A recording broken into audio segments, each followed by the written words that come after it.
Saya percaya bahwa Anda dan saya tidak hanya membutuhkan nutrisi dari makanan jasmani saja, namun juga membutuhkan nutrisi dari makanan rohani. Saya berdoa agar melalui channel ini Anda boleh dikenyangkan dengan nutrisi yang sehat dan benar melalui kebenaran firman Tuhan.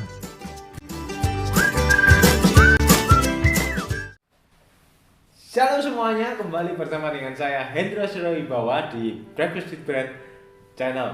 Sebelumnya saya mengucapkan selamat tahun baru 2022 kepada setiap pendengar channel ini. Saya berdoa agar di tahun ini kita semua boleh sama-sama memiliki hati yang haus dan lapar akan kebenaran firman Tuhan, sehingga kita mau terus belajar mengenal siapa Tuhan di dalam kehidupan kita. Nah, hari ini secara khusus channel Breakfast with Bread Channel akan menceritakan mengenai studi tentang najis dan murni menurut Yudaisme dalam masa perjanjian lama dan perjanjian baru. Pendekatannya dengan Yesus itu gimana gitu.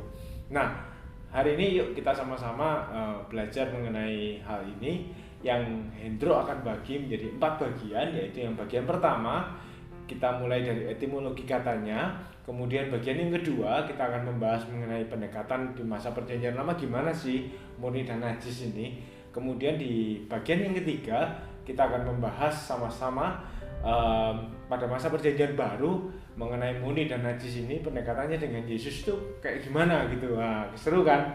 Nah, kemudian yang keempat kita melihat kesimpulan akhir dari kedua perbedaan tersebut murni dan najis di masa perjanjian lama dan baru. Yuk sama-sama kita bertahan sedikit 30 menit ke depan, kita mendengarkan setiap bagian. Pada bagian yang pertama ini kita melihat terlebih dahulu etimologi kata dari murni dan najis di perjanjian lama maupun di perjanjian baru. Nah, murni dan najis sendiri ini pun terkait dengan satu kata, yaitu kudus. Yuk kita sama-sama meluangkan waktu sedikit saja untuk melihat sekilas mengenai etimologi kata ini, baik dari perjanjian lama ataupun dari perjanjian baru. Nah, etimologi kata ini adalah asal-usul kata yang dimana di perjanjian lama kita lihat dalam bahasa Ibraninya itu adalah kadas yang dari kata kerja dikuduskan. Kemudian kalau dari kata bendanya yaitu kodes yang memiliki arti kekudusan atau kesucian. Kemudian kalau dari kata sifatnya adalah kados yang artinya suci atau kudus. Nah, dari perjanjian baru kita melihat bahasa Yunaninya yaitu agios, dari kata agiaso, ya, sebuah kata kerja yang artinya adalah menguduskan atau to sanctify. Nah, sinonim ini, kata ini dari kata kerja Ibrani kades dan kata benda kodes adalah pemisahan. Nah, kalau kita melihat dari salah satu tokoh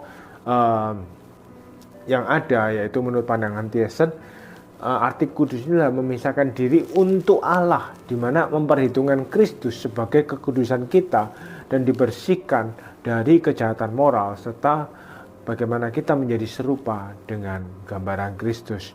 Nah, menurut pandangan Sproul juga sama, ada dua teori yang dia miliki, yaitu yang pertama adalah keterpisahan atau keberbedaan.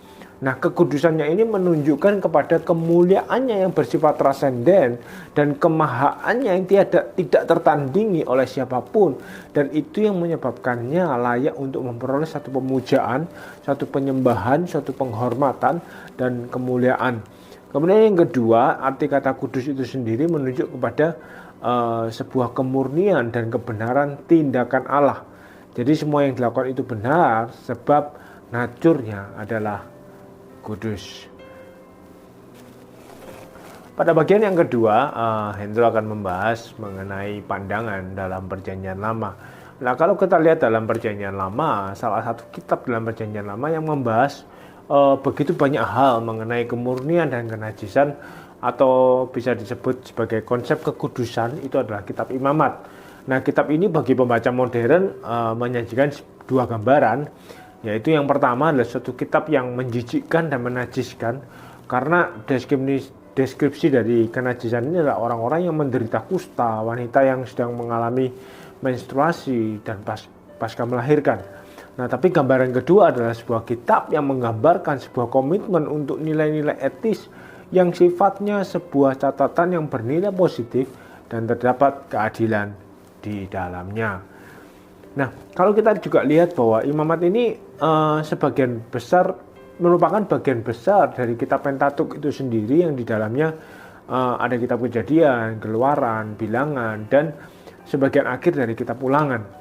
Nah, dalam jurnalnya Scout dikatakan bahwa aturan mengenai murni dan najis ini, tak bercacat, tak bernoda, ataupun konsep kekudusan ini adalah diidentifikasikan dalam kitab Imamat 17-26 dan dikenal sebagai sebutan Holiness Code.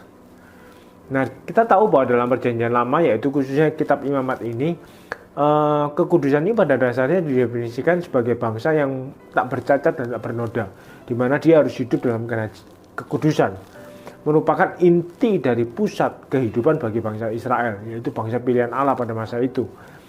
Nah, yang menarik di sini adalah dalam Perjanjian Lama, di kitab Imamat ini, di dalam pandangan Perjanjian Lama maksud saya, itu keadaan berada suatu tempat itu penting, yaitu tempatnya harus kudus. Kemudian benda-benda yang dipakai itu juga harus kudus. Kemudian imam, seseorang atau yang disebut imam itu juga harus kudus. Bahkan keberadaan waktu pun tidak bisa sembarangan, itu juga harus kudus. Karena itu sepadan dengan kehadiran ilahi, dan yang paling penting adalah Tuhan yang kudus. Nah, kelima ini yaitu Tuhan yang kudus, tempat yang kudus, imam yang kudus, benda-benda yang kudus, dan waktu yang kudus akan kita bahas satu-satu. Kita akan kembali seperti kayak zamannya Musa pada masa itu. Nah, Imamat 22 ayat 32 berkata bahwa janganlah melanggar kekudusanku, namaku yang kudus, supaya aku dikuduskan di tengah-tengah bangsa Israel, sebab akulah Tuhan yang menguduskan kamu, yang membawa kamu keluar dari tanah Mesir, supaya aku menjadi Allahmu dan akulah Tuhan. Pernyataan Tuhan atas kekudusan ini diperkatakan berulang-ulang, kuduslah aku sebab aku Tuhan Allahmu yang kudus. Jadi Tuhan yang kudus ini sebagai satu bagian yang paling terpenting yang bangsa Israel harus tahu pada waktu itu, bahwa Tuhan yang mereka sembah itu adalah kudus. Makanya dalam Imamat 11 ayat 44, dalam Imamat 19, Imamat 20, Tuhan terus berkata terus-menerus bahwa kuduslah kamu sebab aku Tuhan Allahmu kudus. Nah, dalam ayat ini kita belajar bahwa Tuhan menyatakan dirinya kepada bangsa Israel sebagai Tuhan yang kudus. Bahkan Wright menegaskan bahwa Allah itu sangat tidak menghendaki mereka untuk mereka memiliki Allah lain selain daripada Allah itu sendiri, yaitu Tuhan yang membebaskan mereka dari bangsa Mesir pada waktu itu. Karena kekudusan Tuhan ini merupakan satu batasan yang harus diperjuangkan bagi bangsa Israel. Nah, kemudian yang kedua yang diperkatakan oleh Tuhan sendiri bahwa mereka ini adalah bangsa yang kudus. Dalam Ulangan 7 ayat 6-8 berkata, sebab engkaulah umatku yang kudus bagi Tuhan Allahmu. Engkaulah yang dipilih oleh Tuhan Allahmu dari segala bangsa di atas buka bumi ini untuk menjadi umat kesayangannya. Bukan karena lebih banyak jumlahmu dari bangsa manapun, maka hati Tuhan terpikat olehmu dan memilih kamu. Bukankah kamu ini yang paling kecil dari segala bangsa? Tapi karena Tuhan mengasihi kamu dan memegang sumpahnya yang telah diikrarkan kepada nenek moyangmu, maka Tuhan telah membawa kamu keluar dengan tangan yang kuat dan menebus engkau dari rumah perbudakan, dari tangan Firaun, Raja Mesir. Jadi dari sini kita melihat bahwa konsep dari bangsa yang kudus ini jauh melampaui kekudusan para imam itu sendiri. Kekudusan dapat dicapai melalui perilaku dan etika seseorang daripada ritual yang dilakukan oleh seseorang. Dalam arti gini, kekudusan itu bukanlah suatu keadaan yang sudah ada, namun sebuah perjalanan yang harus ditempuh sehingga tercapai. Nah, bangsa Israel ini dipisahkan dari bangsa lain tidak secara otomatis memberikan mereka ini kekudusan. Jadi bangsa Israel mengetahui bahwa kekudusan ini hanya dari Tuhan sendiri, dan deklarasi ketaatan mereka untuk menuntun mereka kepada kekudusan dan bukti dari kepemilikan Allah terhadap bangsa Israel. Nah, selain daripada Tuhan yang kudus ataupun bangsa yang kudus, ketika mereka mempersembahkan korban, Tuhan juga minta korban yang mereka persembahkan itu tak bercacat dan tak bernoda. Istilahnya dalam arti harus kudus. Nah, kita lihat sama-sama di Bilangan 18 ayat 17 dikatakan, tapi anak sulung lembu domba atau kambing janganlah kau tebus, semuanya itu kudus. Darahnya haruslah kau siramkan pada mezbah dan lemaknya kau bakar sebagai korban api-apian, menjadi bau yang menyenangkan bagi Tuhan. Nah, Tuhan memisahkan bangsa Israel dari bangsa yang lain ini sehingga mereka bisa menjadi bangsa yang dikhususkan dan dikuduskan. Begitu juga korban binatang yang dipersembahkan juga harus kudus dan dikhususkan pula. Keren ya sampai sini ya. Nah, kemudian nggak cuma sampai di situ pun, imam yang melayani mereka itu juga harus kudus loh. Nah, kita lihat bahwa dalam kitab Imamat 21 kita perlu catat bahwa jika seorang imam terdapat cacat tubuh, maka imam tersebut tidak dapat melayani di mezbahnya. Jadi kekudusan bangsa Israel direfleksikan melalui kekudusan daripada para imam yang melayani. Wow. Kekudusan yang mereka ini dituntut, kekudusan para imam ini dituntut lebih daripada bangsa Israel itu sendiri. Nah, kekudusan mereka ini didasari dari aturan-aturan yang berlaku yang diberikan daripada kualitas yang terdapat di dalam hatinya. Nah, setelah kita melihat imam yang kudus, tempat yang dipakai pun harus kudus. Wright menuliskan bahwa kekudusan ini tidak hanya bicara mengenai identitas dari orang tersebut, namun juga tempat yang digunakan juga harus kudus. Tempat kudus diantaranya adalah bait Allah, perkemahan, dan tanah. Bait Allah itu bicara mengenai pelataran, ruang kudus, dan ruang maha kudus. Bait Allah ini sendiri merupakan tempat yang utama dan terpenting pada masa itu. Nah, dua pandangan yang saya ambil yaitu Wright dan Cole. Kita lihat masing-masing dari pandangan ini ya. Menurut Wright, ini adalah bagaimana Allah menghendaki bangsa yang dipilihnya ini melakukan hal-hal tersebut dalam setiap ritual mereka. Sekalipun dalam keseharian mereka ini tidak lepas dari yang namanya pemberontakan, tegar tengkuk kalau firman Tuhan bilang, kesalahan maupun pelanggaran mereka secara personel yang dilakukan oleh bangsanya maupun pemimpin bangsanya itu sendiri. Nah, sedangkan menurut Cole, dosa itu seperti kanker dalam jiwa manusia. Kanker ini sering dimulai tanpa disadari dengan kompromi hal-hal yang kecil atau gejala-gejala kecil yang mengganggu, namun seringkali diabaikannya. Nah, jadi dalam pandangan perjanjian lama ini, sumbangsi kekudusan terhadap studi kemurnian dan kenajisan ini selain dipandang dari segi keadaan yang harus berada di suatu tempat yang kudus, yaitu ruang kudus dan ruang maha kudus, sebuah benda di mana peralatan dan cara yang digunakan harus benar.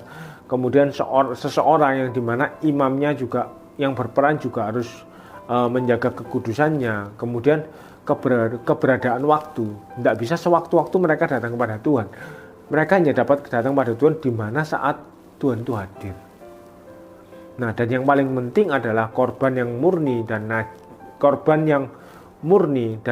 najis, di mana semuanya ini merupakan kesepadanan dengan kehadiran ilahi. Korban yang murni dan tak bercacat celah, di mana semuanya ini merupakan kesepadanan dengan kehadiran ilahi. Namun di sisi personelnya, orang yang dipilih Allah pun seperti halnya Musa, Nuh, Abraham, Samson, Daud, ataupun tokoh-tokoh dalam perjanjian lama bukan dipanggil karena mereka tidak murni, namun setiap dari mereka mendapatkan kasih karunia di hadapan Allah Tuhan kita Yesus Kristus. Gimana dari pandangan-pandangan tadi, masih bisa bertahan dengan saya dari etimologi dan pandangan dalam perjanjian lama? Yuk kita bertahan sedikit lagi, kita masuk ke bagian yang ketiga, yaitu pandangan dalam perjanjian baru.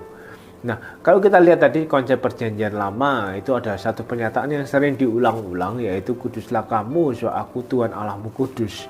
Nah, kekudusan ini merupakan atribut Tuhan yang tinggal di dalam kekuatan kuasanya. Nah, kalau dalam perjanjian baru kita melihat dari sisi kitab Markus, di mana Yesus mengkritisi kekudusan orang Farisi ini berdasarkan kitab Taurat. Namun sebenarnya penulis Markus ini Yesus mendasarkan penyempurnaan dari sudut pandang perspektifnya yang berbeda, gitu. Nah, kita lihat bahwa menurut Nevre, Yesus digambarkan sebagai satu potret konsep penetapan kekudusan miliknya yang mencakup banyak hal yang sama yang menjadi objek dari konsep kekudusan milik orang Farisi yang hanya beracuan pada konsep dalam aturan dan hukum Taurat. Jadi orang Farisi ini hanya kekudusan ini hanya acuannya mereka ini hanya konsep dalam aturan hukum Taurat gitu. Sedangkan yang Yesus gambarkan itu satu perspektif dari hal yang berbeda, dari sekedar aturan aja. Nah, jadi keberadaan Yesus sebagai manusia yang tidak bercacat dan tidak bercela ini, manusia yang kudus ini, dia malah menunjukkan bagaimana dia bergaul dengan orang-orang yang dianggap oleh masyarakat najis dan tidak kudus. Yesus tidak menunjukkan keberbedaannya, malah mengimpartasi kekudusan dan ketidakbercelaannya kepada mereka. Jadi sangat bertolak belakang dengan apa yang orang-orang Farisi ini lakukan. Nah, pada saat juga ketika Yesus menyentuh orang yang sakit kusta, Yesus ini bukannya membuat mereka menjadi tidak kudus, justru malah memproklamasikan kesembuhan kepada mereka. Dan dengan dia berkata sembuh, dan seketika itu juga orang sakit kusta itu menjadi sembuh. Dan Yesus juga mentahirkan dosa dan mengampuni dosa mereka. Nah, bahkan ketika kita lihat di dalam perjanjian baru, bagaimana Yesus disentuh oleh wanita yang sakit pendarahan selama 12 tahun, yang dimana bagi orang Farisi ini suatu hal yang menjijikkan sekali gitu loh. Nah, keberadaan sebagai manusia ini, kekudusan Yesus ini seringkali begitu kompleks dan begitu berbeda dengan apa yang menjadi perspektifnya orang Farisi itu sendiri. Nah, sedangkan bagi para pemimpin Yahudi dan orang Farisi ini juga, Yesus ini benar-benar ditolak karena pelanggaran-pelanggaran yang dilakukan terkait dengan masalah perbedaan konsep kekudusan Yesus ini.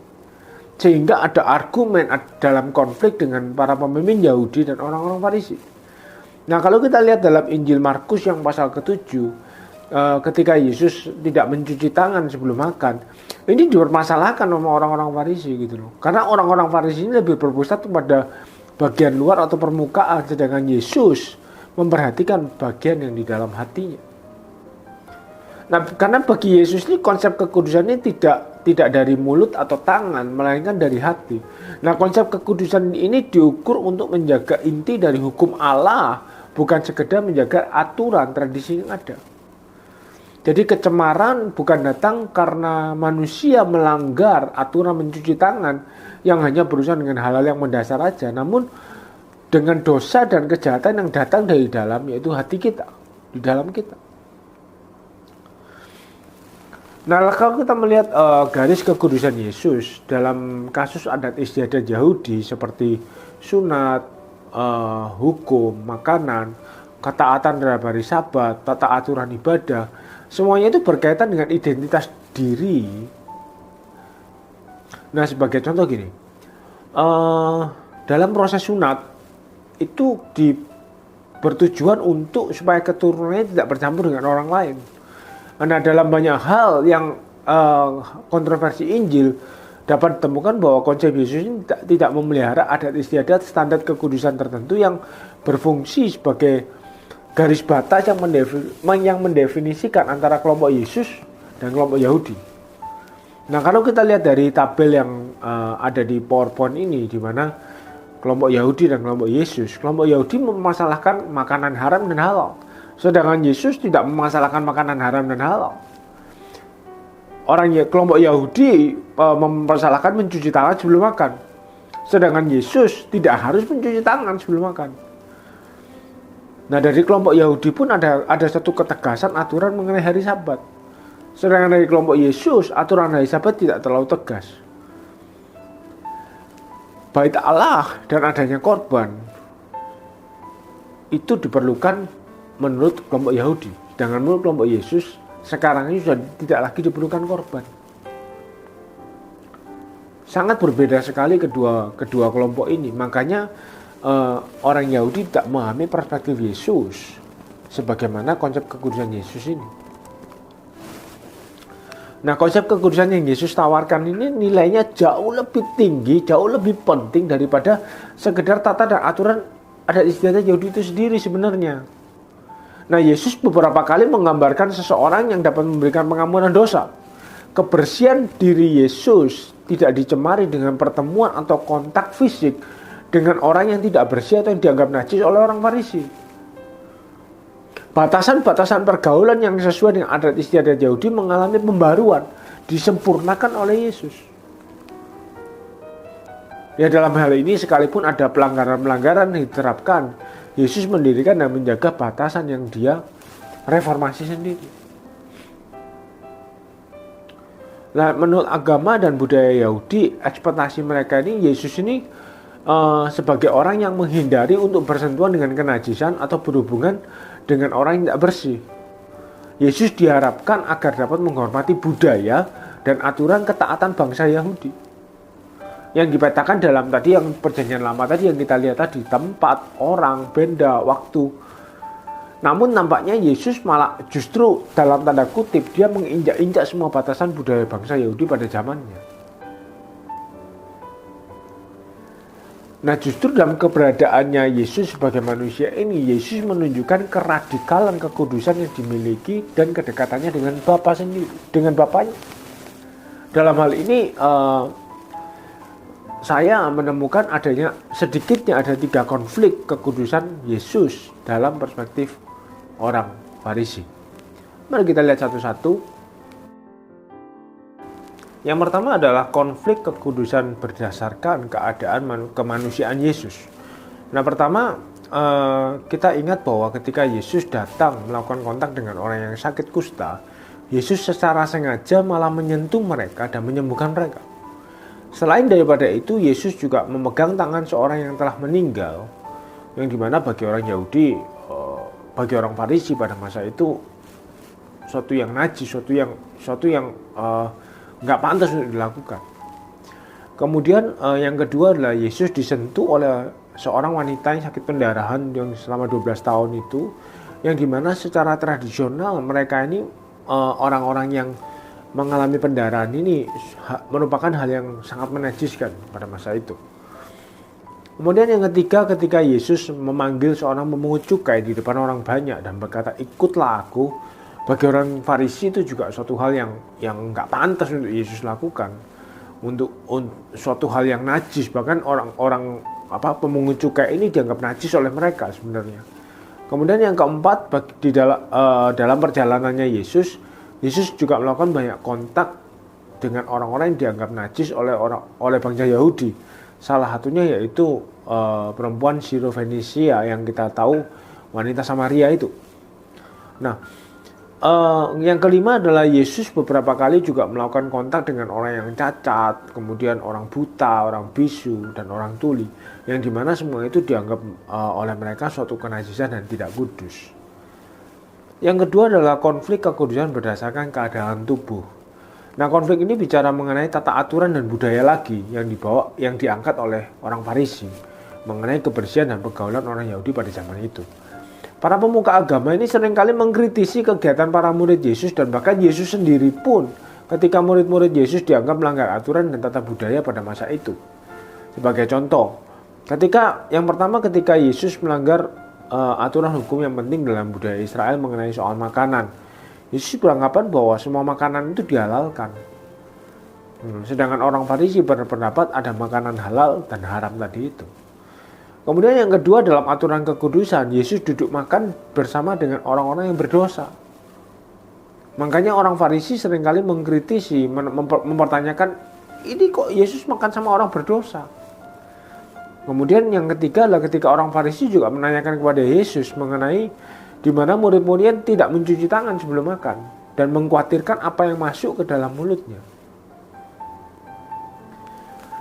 Yang keempat yang cukup mengejutkan bagi orang Farisi yaitu ketika Yesus menyembuhkan orang buta dan tuli dengan menggunakan air liurnya.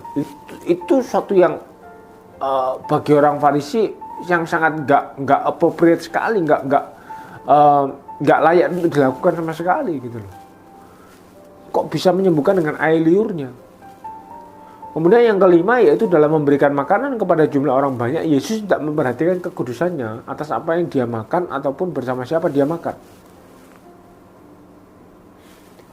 Nah, kemudian yang ketiga adalah konflik kekudusan berdasarkan hari atau tempat. Nah, bagi agama dan budaya orang Yahudi pada masa itu, hari Sabat ini merupakan hari yang dikuduskan. Namun Yesus mengizinkan untuk murid-muridnya memetik gandum pada hari Sabat. Bahkan Yesus sendiri menyembuhkan orang sakit pada hari Sabat. Bagi orang Farisi ini sudah sangat menyalahi aturan sebenarnya. Nah, Yesus mengajarkan bahwa mengasihi Tuhan dan sesama itu nilainya jauh lebih berharga daripada korban bakaran atau korban sembelihan. Dan ketika Yesus dianggap mengejek bait Allah, di mana Yesus sendiri yang mengatakan bahwa bait Allah akan dihancurkan dan dapat dibangun kembali 3 hari lamanya di dalam kitab Markus itu. Nah, jadi konsep kekudusan yang Yesus bawa ini dapat dipahami dalam Perjanjian Baru, di mana saya mengambil penulis kitab Markus ini mengambil gagasan ini, di mana Yesus oleh para pemimpin Yahudi dan Farisi ini memiliki konsep kekudusan yang berbeda dengan Yesus. Yesus dianggap melanggar batas terlarang dan melakukan kontak dengan orang-orang yang dianggap najis. Jadi intinya adalah konsep kekudusan ini berbeda perspektifnya. Nah, melalui poin ini penulis kitab Markus membahas mengenai konsep kekudusan Yesus ini, di mana berdiri di dalam konsep iman Israel, kelompok yang kuat. Dan Yesus tetap mengakui iman kepada satu-satunya Allah Israel yang benar dan menerima kitab suci sebagai firman otoratif Allah. Namun Yesus tampaknya tidak setuju dengan cara-cara yang dipakai oleh orang Farisi. Dalam hal ini peneliti saya berpendapat bahwa Yesus tampaknya berusaha mengubah pandangan Yudaisme pada masa itu. Yesus menyarankan konsepnya sebagai pemegang kendali dalam nilai-nilai kebebasan yang dimilikinya dan tidak dapat diprediksi tindakan pemilihannya. Yesus yang masih menyembah Allah Israel dan menerima firman-Nya dalam kitab suci, namun sangat menentang klasifikasi dan definisi dari konsep yang orang Farisi punya itu. Nah, orang Farisi dan kelompok lainnya ini berkesimpulan bahwa Yesus ini tidak memiliki konsep kekudusan karena tidak sepenuhnya sama dengan konsep yang mereka bayangkan, sama dengan konsep yang mereka punya. Namun secara tegas Yesus tetap menyatakan bahwa konsep yang dimilikinya ini memperbarui konsep yang sebelumnya dalam keautentikan dan kekudusannya berdasarkan kebenaran firman Tuhan. Nah, kalau kita belajar mengenai kekudusan, kita tidak hanya bisa melihat dari satu sisi Perjanjian Baru kitab Markus saja, tapi kita akan melihat kekudusan dalam beberapa surat dan beberapa Injil. Yang pertama adalah kekudusan dalam Injil Sinoptik. Nah, Injil Sinoptik kita tahu bahwa Matius, Markus, Lukas, dan Yohanes. Nah, kita tahu bahwa pengudusan ini dalam Injil-Injil sangat menarik untuk dipelajari. Karena dalam kitab Injil-Injil ini Yesus sendiri menampilkan kontroversi tentang pemahaman mengenai pengudusan. Hal ini mendatangkan konflik antara Yesus dengan orang Yahudi atau orang Farisi yang menekankan konsep pengudusan ini menurut Perjanjian Lama. Dalam Matius 15 ayat 1-20 Yesus memberitakan kebenaran mengenai perintah Allah dan adat istiadat Yahudi. Menurut golongan Yahudi, hal mengenai praktikal kekudusan seperti yang tertulis dalam hukum Taurat ini sangat dijunjung tinggi oleh mereka. Jadi mereka sangat menjunjung tinggi nilai-nilai aturan adat istiadat Yahudi. Namun bagi penulis Matius, kekudusan itu harus menjadi bagian yang menyeluruh dari kehidupan orang yang percaya, yang mencakup masalah sikap, pikiran, dan tindakan. Nah, sikap yang mau mengampuni dan kasih terhadap musuh merupakan salah satu tindakan berdasarkan pada sifat kekudusan itu. Nah, Donald Guthrie mengatakan salah satu pernyataan Yesus tentang cita-cita Kristen yang paling jauh jangkauannya ialah Matius 5 ayat 48. Haruslah kamu sempurna sama seperti Bapamu di surga adalah sempurna. Nah, wawasan kesempurnaan ini mempunyai pola yang paling tinggi, yaitu tak kurang dari kesempurnaan Allah sendiri. Namun tentu saja tuntutan ini untuk menjadi sempurna seperti Bapamu sempurna bukan berarti kita semua dituntut untuk sempurna identik dengan Bapa. Dalam kitab Para Rasul, kita juga belajar mengenai kekudusan ini, di mana ketika jemaat mula-mula selalu bertekun dalam pengajaran rasul-rasul dan dalam persekutuan. Bagaimana kehidupan mereka mencerminkan satu kehidupan yang jemaat yang telah dikuduskan oleh Tuhan. Nah, kalau kita lihat lebih jauh dalam kitab Para Rasul ini, kita lihat di Kisah Rasul yang 10 ketika Petrus ada penglihatan di mana Tuhan mengirimkan berbagai jenis binatang untuk Petrus dapat makan. Namun Petrus ini merasa bahwa makanan yang dihidangkan ini haram.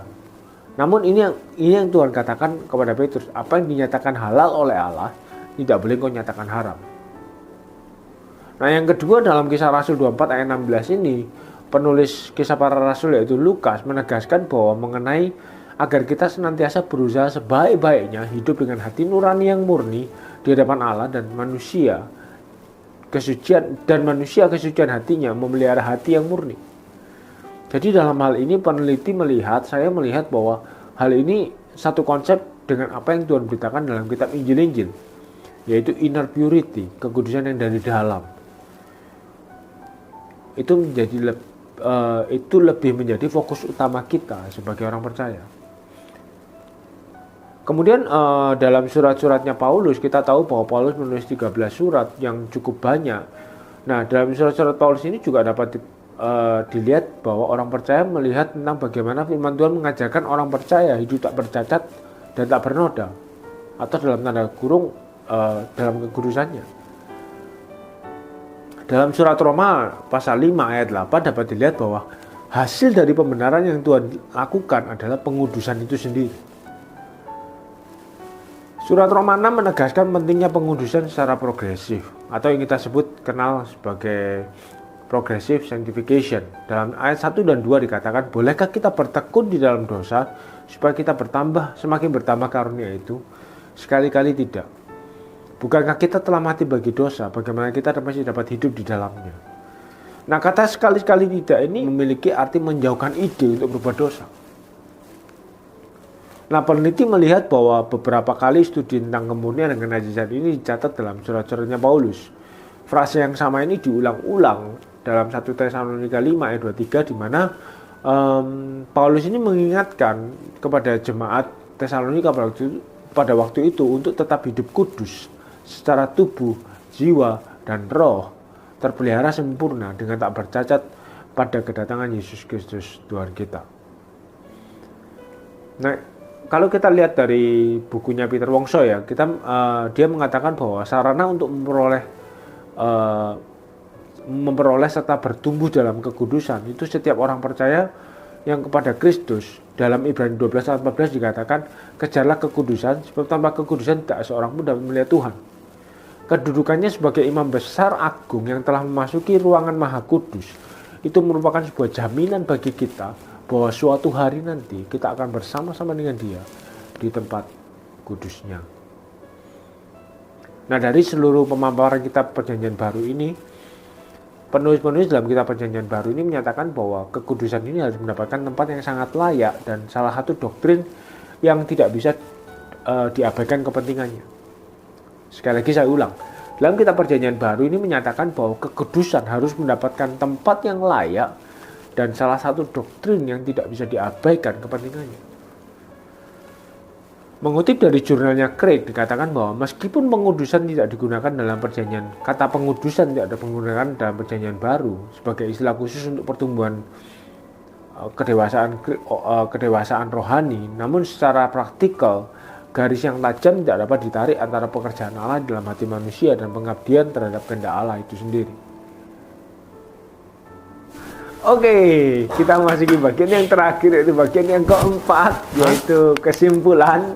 Siapa yang bersuka cita? Nah, dari bagian yang pertama, bagian yang kedua, bagian yang ketiga tadi kita telah belajar banyak hal mengenai konsep kekudusan, baik dari Perjanjian Lama, dari Perjanjian Baru, dan etimologi katanya. Nah, bagian keempat ini kita tutup dengan kesimpulan ya. Jadi, pasti kalian tentunya senang kan? Ini sudah terakhir gitu. Terima kasih untuk bertahan. Oke. Konsep awal kekudusan ini dalam budaya masa Perjanjian Baru itu diturunkan kepada kita dengan budaya dan bahasa yang berbeda. Nah, saat kita mengenal Yesus sebagai Tuhan, kita melihat bahwa gagasan kekudusannya ini sangat berbeda dari konsep budaya kita. Konsep awal kekudusan kita ini sangat mirip dengan orang Farisi. Gagasannya sangat manusiawi dan gagasan keagamaan bahwa Allah sangat membenci dosa dan Maka dari itu Allah sangat mengasihi orang-orang yang menghindari dosa dan tetap murni. Dan orang-orang kudus adalah orang-orang yang benar secara moral, yang mentaati hukum dan adat istiadat. Namun pada kenyataannya, konsep kekudusan yang Yesus hadirkan berbeda dengan gagasan yang ada dalam bayangan kita maupun orang Farisi pada masa itu. Nah, konsep kekudusan yang Yesus nyatakan adalah bahwa Allah mampu mencintai yang tidak menyenangkan, yang tidak baik, yang tidak indah dalam pandangan kita. Inilah kekudusan Allah yang sejati dan kita dipanggil untuk menjadi kudus sebagaimana Dia kudus. Luar biasa ya, keren ya. Saya ulangi lagi ya. Konsep kekudusan yang Yesus nyatakan adalah Allah mampu mencintai yang tidak menyenangkan, Allah mampu mencintai yang tidak baik, Allah mampu mencintai yang tidak indah dalam pandangan kita. Dan inilah kekudusan Allah yang sejati dan kita dipanggil untuk menjadi kudus sebagaimana Dia kudus. Kata kudus dalam arti aslinya menyiratkan pemisahan dari yang sekuler atau duniawi. Nah, orang Farisi beranggapan bahwa orang kudus adalah orang-orang yang memelihara hukum atau saleh terhadap hukum dan dipisahkan dari orang-orang yang tidak memelihara hukum. Tetapi kekudusan Tuhan jauh lebih radikal daripada itu. Tuhan mencintai walaupun manusia tidak menyenangkan. Tuhan mencintai walaupun manusia itu tidak baik, dan Dia tetap baik sekalipun manusia ini tidak tahu berterima kasih. Mereka semua adalah makhluk ciptaannya dan Dia sangat mengasihi mereka dengan kasih seperti seorang bapa, seorang ayah kepada anaknya. Nah, Yesus tahu bahwa Allah dapat mengasihi orang-orang yang berdosa, yang tidak menyenangkan, dan bahwa kemurnian secara moral bukanlah syarat untuk menerima kasih Allah. Saya ulangi sekali lagi bahwa Dia mencintai walaupun manusia tidak menyenangkan. Dia baik walaupun manusia tidak tahu bagaimana berterima kasih. Karena kita ini semua adalah makhluk ciptaannya dan Dia begitu sangat mengasihi kita sebagaimana seorang ayah kepada anaknya. Dan Tuhan tahu bahwa Dia dapat mengasihi orang-orang berdosa, baik yang tidak menyenangkan atau yang tidak baik ini, karena kemurnian secara moral ini bukan syarat utama untuk kita menerima kasih Allah. Saya harapkan materi yang cukup panjang ini, studi mengenai murni dan najis, dapat menjadi satu bukan sekedar informasi yang Anda terima, tapi saya berdoa agar informasi ini boleh mentransformasi hati kita, pikiran kita, sehingga kita boleh tetap mengucap syukur karena kekudusan yang Tuhan berikan kepada kita. Itu satu kekudusan yang dimana Tuhan tetap mencintai walaupun kadang-kadang kita tidak bersifat menyenangkan sama Tuhan. Tuhan tetap mencintai walaupun kadang kita sendiri nggak baik. Dan kasih karunia Allah, anugerah Tuhan yang kita terima, itu bukan dilihat dari seberapa murni secara moral, namun kita menerima kasih Allah apa adanya kita, dan Dia menerima kita sekalipun kita belum sepenuhnya menjadi kudus. Tuhan Yesus memberkati.